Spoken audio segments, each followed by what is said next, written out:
Everyone. मैं ममता Maheshwari, social science की teacher, आप सभी का स्वागत करती हूँ मेरे चैनल स्टडी कॉर्नर में। आज हम इस वीडियो में डायरेक्ट ऑफ एजुकेशन दिल्ली से प्रोवाइड वर्कशीट करेंगे। जो वर्कशीट नंबर होगी हमारी 49 और सब्जेक्ट होगा हमारा सोशल साइंस, जिसका पार्ट होगा भूगोल। भूगोल में लेसन नंबर 2 हम करेंगे और लेसन नंबर 2 का पार्ट होगा भारत का भौतिक स्वरूप।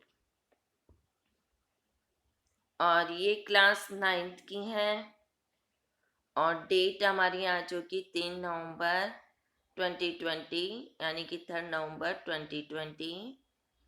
और वर्कशीट हमने पहले भी 48 की है।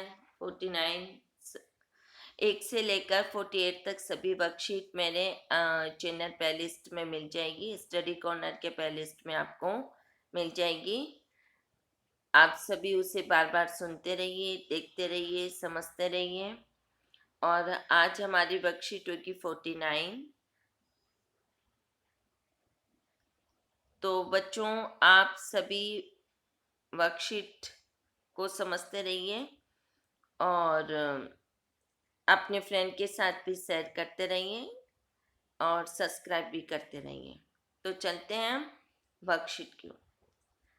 भारतीय और भारतीय और थार मरुस्थल, मतलब इसने पहला वर्ड दिया है भारतीय का और दूसरा वर्ड दिया है थार मरुस्थल। तो भारत का इसका मतलब होता है कि भारत में थार मरुस्थल। भारतीय थार मरुस्थल राजस्थान राज्य में अरावली पर्वतमाला के पश्चिम में स्थित गर्म और उष्ण मरुस्थल है। जो भारत में थार मरुस्थल है, थार का मतलब जहाँ पर रेत ही रेत होते हैं, पथरीले पत्थर होते हैं, और जहाँ पर रेत होती है, पानी बहुत कम होता है, बरसात बहुत कम होती है, उसे थार कहते हैं। जहाँ पे गर्मी बहुत ज़्यादा होती है उसे थार कहते हैं। तो भारत में थार मरुस्थल का है राजस्थान राज्य में पहले। उसके बाद राजस्थान राज्य में का है अरावली पर्वतमाला, और अरावली पर्वतमाला के पश्चिम में स्थित गर्म और उष्ण मरुस्थल है। मोस्ट पॉइंट है ये लिखना। तो ये बालू के टिब्बों में से ढका एक तरंगित मैदान है। तरंगित का मतलब एक समतल मैदान है जो बालू के टिब्बों से ढका हुआ है। बालू की टिब्बों से कभी तरंगित, कभी समतल है, तो कभी टिब्बे बने हुए हैं, फिर समतल है, जैसे ऐसे ऐसे समतल बने हुए हैं, फिर यहाँ पे टिब्बा बना दिया रेत का, फिर यहाँ पे समतल है, फिर यहाँ पे रेत का टिब्बा बना दिया। तो इस तरह से तरंगित मैदान कहते हैं। थार मरुस्थल में वार्षिक वर्षा 150 मिमी से भी कम होती है। ये भी नोट करने लायक है कि वहाँ पे कितनी बारिश होती है, 150 मिमी होती है। जिस कारण से यहाँ शुष्क जलवायु नाम मात्र की प्राकृतिक, यहाँ पे शुष्क जलवायु रहती है और नाम मात्र की प्राकृतिक वनस्पति पाई जाती हैं। इन्हीं विशेषताओं के कारण इसे मरुस्थली नाम से भी जाना जाता है। अब आपसे कभी पॉइंट पूछा जाता है एमसीक्यू क्वेश्चन में कि मरुस्थली किस नाम से पुकारा जाता है, तो इस नाम से कि जहाँ पे प्राकृतिक वनस्पति नाम मात्र की हो, जहाँ पे शुष्क जलवायु हो और जहाँ पे बारिश कितनी होती है, वार्षिक वर्षा 150 मिमी हो, तो उसे मरुस्थली के नाम से जाना जाता है। ये विश्व का सर्वाधिक जनसंख्या घनत्व मरुस्थल है। ये विश्व का सबसे ज्यादा जनसंख्या इसमें सब राजस्थान में, जो जितने भी विश्व में थार के मरुस्थल है, वहाँ पर जितने लोग रहते हैं यानी कि जनसंख्या रहती है, उसमें राजस्थान राज्य में ज़्यादा रहती है। यह विश्व का सर्वाधिक जनसंख्या घनत्व वाला मरुस्थल है।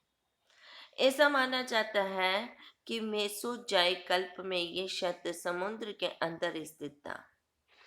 माना है मतलब एक कल्पना की गई है कि मेसोजाइक कल्प, ये मेसोजाइक कल्प एक कोई उस समय पुराना, बहुत पुराने वर्षों में ये माना जाता है, मेसोजाइक कल्प माना जाता है कि उस समय क्षेत्र में जो ये राजस्थान, ये मरुस्थल था, वो समुद्र में स्थित था।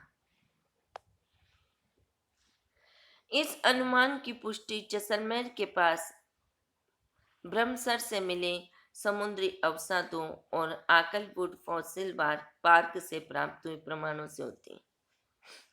तो इसकी हम अनुमान की पुष्टि करते हैं।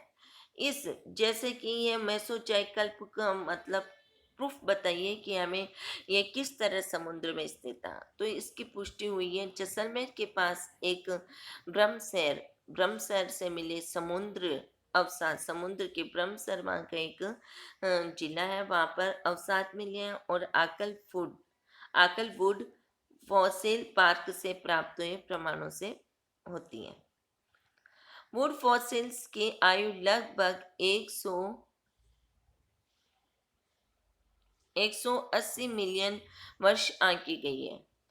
बहुत ज्यादा है, 180 मिलियन वर्ष आंकी गई। हालांकि मरुस्थल की चट्टानी संरचना भारत के प्रायद्वीप पठार का भी विस्तार है।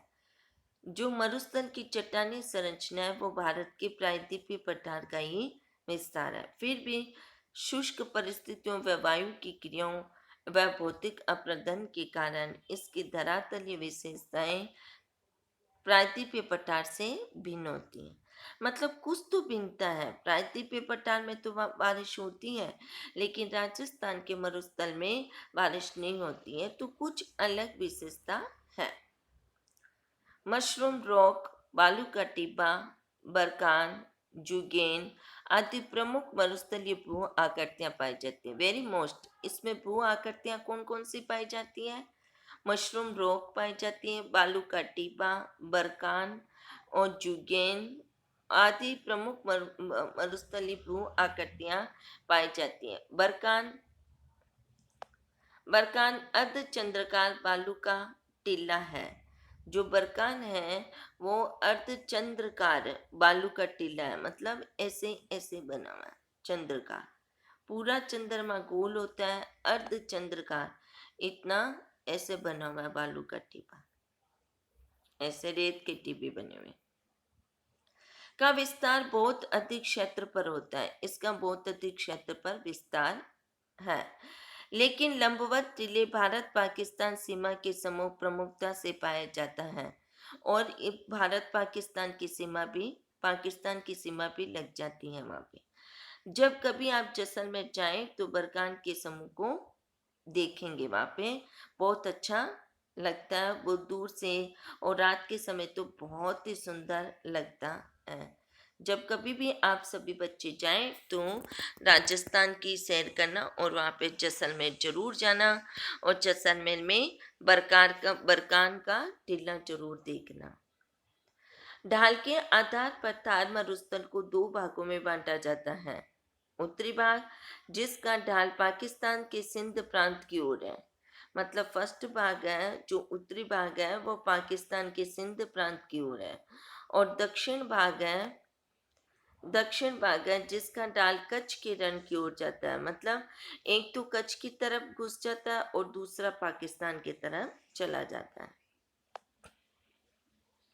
इस क्षेत्र के अधिकांश नदियां निम्न वर्ष अत्यधिक ताप द्वारा वाष्पीकरण और हिम नदियां उद्गम के अभाव में वर्षावायु होती हैं। मोस्ट पॉइंट कि नदियों का कई बार क्वेश्चन पूछा जाता है कि वे वर्षावाही कब होती है, तो इस कारण होती है इस क्षेत्र में। किस क्षेत्र में? मतलब जहाँ पे ग्रीष्म ज़्यादा होते हैं, जहाँ पे उष्ण जलवायु ज़्यादा होती है, और वो कहाँ पर पाई जाती है? थार के मरुस्थल में।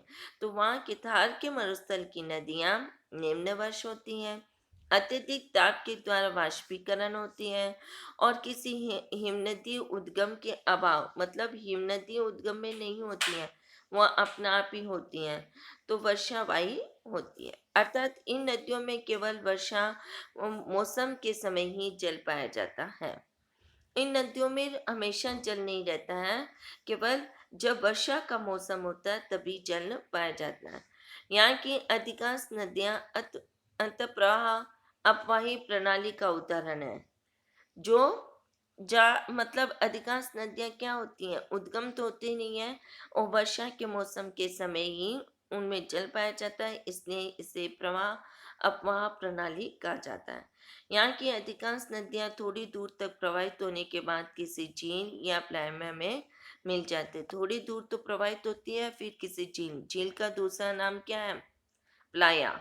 अगर आपसे पूछा जाए कि प्लाया क्या होता है, तो झील लिखना है, झील के बारे में बता देना है।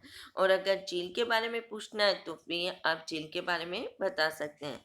यानी कि झील का दूसरा नाम प्लाया है और प्लाया का दूसरा नाम झील है। और सागर तक नहीं पहुंच पाती है, ये नदियां कभी भी सागर तक नहीं पहुंच पाती हैं। प्लाया मरुस्थली भाग में स्थित लवणीय झीलें पाई जाती हैं। प्लाया में हमेशा क्या पाई जाती हैं? लवणीय झीलें, मतलब नमक युक्त झीलें पाई जाती हैं, जिसमें नमक प्राप्त किया जाता है। इस क्षेत्र की सबसे प्रमुख नदी है लूनी। Most point, very most point, कौन सी नदी है? लूनी नदी, जो कि मरुस्थल के दक्षिण भाग में प्रवाहित होती है और उच्च ताप से अत्यधिक वाष्पीकरण और निम्न वर्षा जैसी स्थितियां इस क्षेत्र को जला अभाव वाला क्षेत्र बनाती हैं। और अत्यधिक उच्च ताप के कारण वहाँ पे वाष्पीकरण ज़्यादा होता है, इस कारण से वहाँ पे वर्षा भी नहीं हो पाती, निम्न वर्षा का क्षेत्र बन जाता है। तो इस ये हमने वर्कशीट का एक्सप्लेन या सॉल्यूशन किया है। इजी वे में आप सबको समझ में आ जाएगा। आप सब इसे बार बार सुनते रहिए ताकि आपको अच्छे से याद हो जाए। अब हम इसके क्वेश्चन आंसर करते हैं। था क्वेश्चन नंबर 1 है,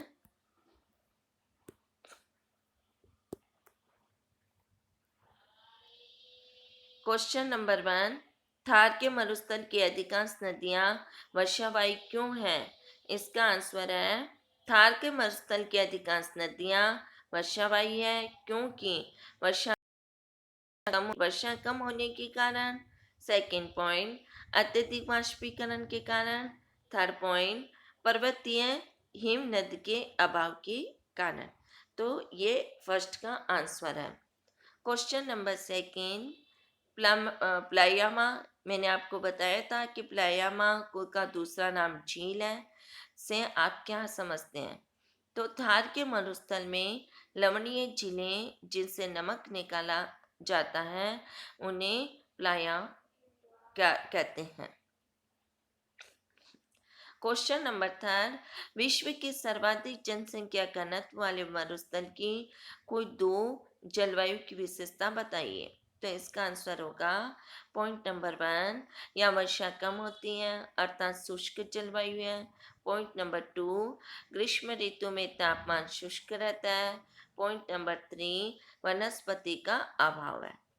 क्वेश्चन नंबर 4, थार मरुस्थल की प्रमुख भू आकृतियों के नाम लिखिए। आंसर होगा थार मरुस्थल की प्रमुख भू आकृतियां। Point number 1, mushroom rock. Point number 2, barchan. Point number 3, zeugen. Point number 4, बालू का टीबा। क्वेश्चन नंबर 5, थार मरुस्थल भारत के किस राज्य में है? तो थार मरुस्थल राजस्थान राज्य में है और वो भी अरावली पर्वतमाला के पश्चिम में स्थित है। क्वेश्चन नंबर 6, ढाल के आधार पर थार मरुस्थल को कितने भागों में बांटा जाता है? उनके नाम लिखिए। तो इसका आंसर होगा, ढाल के आधार पर थार मरुस्थल को दो भागों में बांटा जाता है, उत्तरी भाग और दक्षिणी भाग। तो यह हमने वर्कशीट 49 के सभी क्वेश्चन आंसर किए हैं। उम्मीद है सभी बच्चों को अच्छे से पसंद आएँगे और सभी इनको याद भी करेंगे और अपनी नोटबुक में नोट भी करेंगे, क्योंकि इन्हीं वर्कशीट के आधार पर आपके 9th के पेपर बनने वाले हैं। इसलिए सभी बच्चे बार-बार वर्कशीट को सुनते रहिए और समझते रहिए। मेरे चैनल के प्लेलिस्ट में आपको सभी वर्कशीट के विथ आंसर मतलब वर्कशीट एक्सप्लेन और उसके क्वेश्चन आंसर भी आपको मिल जाएंगे। आप मेरे चैनल को सब्सक्राइब जरूर करें।